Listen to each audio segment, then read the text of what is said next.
Goeiedag Radio Fynbos luisteraars. Welkom by nog 'n episode van Vreemde Feite saam met Franna.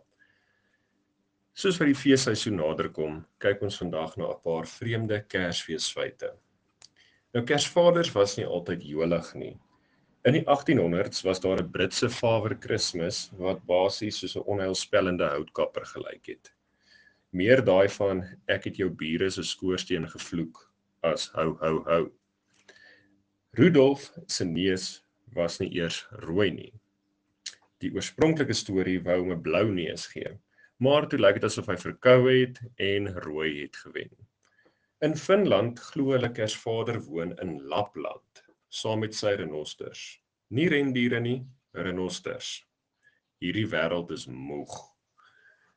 Japan eet op Kersdag Kentucky Fried Chicken. Mense staan ure lank in rye vir 'n emmer vol hoender. Dis hulle tradisie. Niemand weet hoekom nie.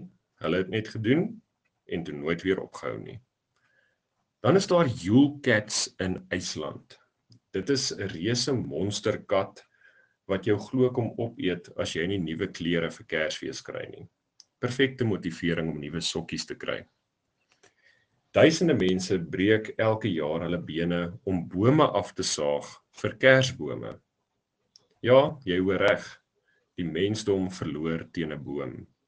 Dit laat 'n ou nogal wonder oor die evolusieteorie, né? Candy canes was nie vir kinders bedoel nie. Hulle is oorspronklik uitgedeel om kinders stil te hou in die kerk. Dis amper soos 'n suikerbedekte demper op 'n kind se mond. In Venezuela ry mense met rolskaatse kerk toe op Kersdag.